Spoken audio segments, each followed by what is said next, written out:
Halo semuanya, kembali lagi sama gua Baby Rexio. One Piece chapter 1099 udah rilis versi resminya. Jadi bakalan langsung aja gua bahas. Tapi seperti biasa, sebelum kita bahas, jangan lupa di like dulu karena like itu wajib coy. Dan juga di subscribe, jangan sampai kelupaan ya. Haha. Kalau udah, kita langsung aja ke pembahasannya. Let's go.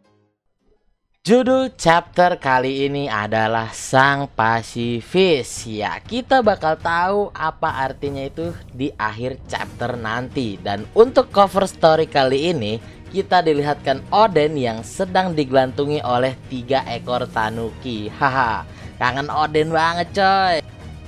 Chapter dibuka dengan lanjutan dari chapter sebelumnya, yaitu kerajaan Sorbet yang dibakar oleh Raja Bekori dan Kuma yang sedang menyelamatkan para warga-warga yang terbakar.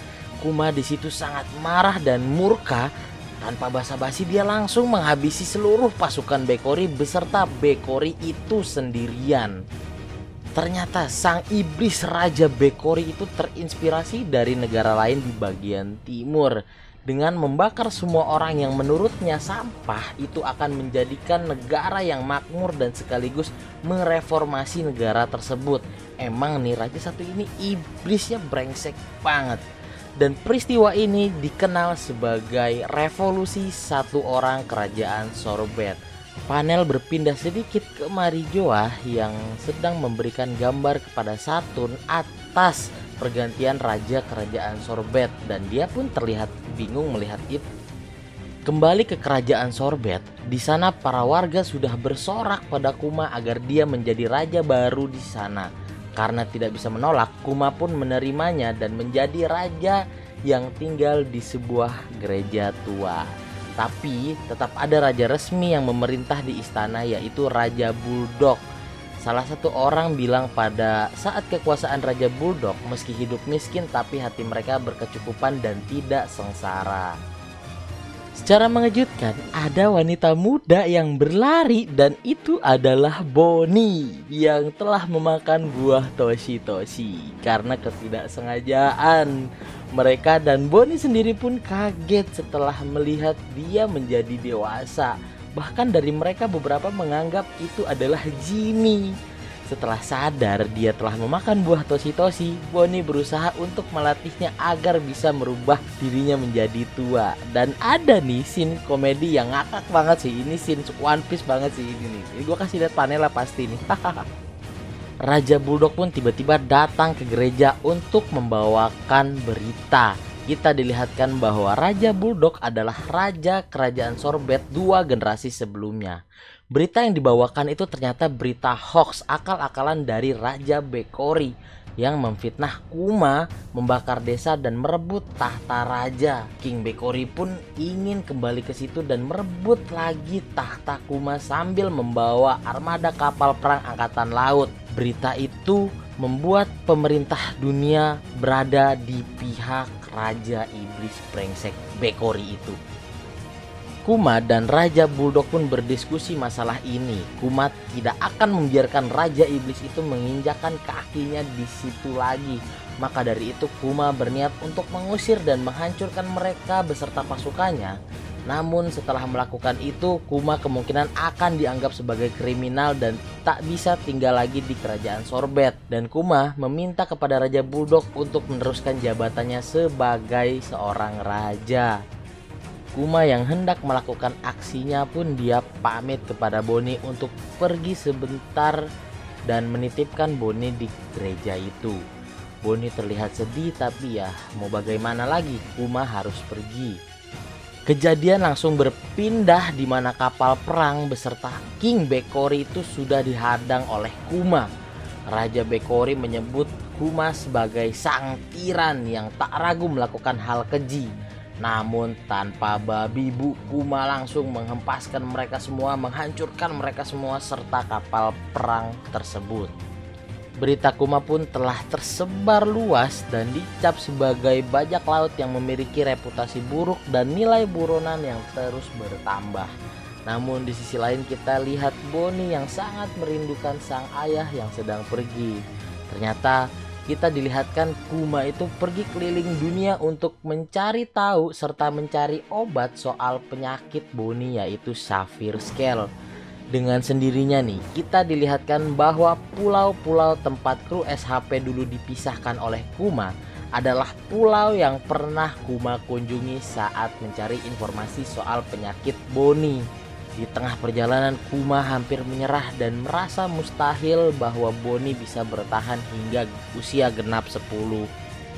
Namun di tengah perjalanan, Kuma bertemu dengan kapal Dragon dan pasukan revolusi. Kuma langsung ikut ke kapal Dragon. Di sana dia dan Dragon ngobrol santai dan memberitahu Kuma bahwa Ivankov dan Inazuma telah masuk penjara.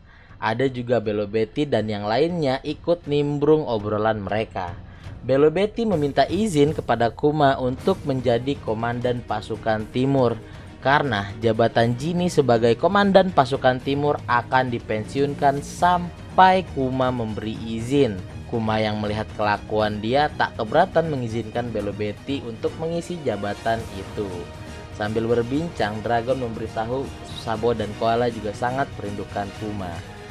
Di tengah pembicaraan, Dragon memberitahu informasi soal Dr. Vegapunk pada Kuma untuk menyembuhkan penyakit Bonnie dan memberitahu di mana Vegapunk saat ini. Kuma yang mendengar itu tuh senang sekali karena dia hampir menyerah pada penyakit Bonnie. Kuma langsung pamit pada Dragon. Dia bilang jika Bonnie sudah sembuh dia akan kembali bersama Dragon. Dan dikasih jawaban yang keren sekali dari Dragon. Pergilah mengikuti arah angin, takdir membawamu sahabatku. Idih, gila kata-kata Dragon coy. Gila, keren banget anjir. Kuma kembali ke kerajaan Sorbet untuk menjemput Bonnie menuju ke Dr. Vegapunk. Sampailah dia di pulau yang saat ini dinamai Egghead. Kuma membawa Bonnie dalam kurungan sambil ditutupi kain serba hitam agar tidak ada sinar yang masuk. Mereka yang bertemu sama-sama terkejut satu sama lain karena penampilan mereka, apalagi Bonnie sampai mengejek jelek kepada Dr. Vegapunk.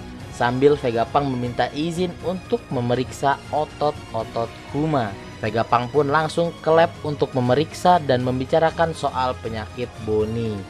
Vegapunk menjelaskan dia rasa dia bisa menyembuhkan penyakitnya karena dia akan menggunakan teknologi baru yang belum digunakan di dunia medis. Sambil menjelaskan pada Kuma soal alat itu yang akan membuat sel baru dan mentransplantasikannya kurang lebih seperti pembuatan cyborg.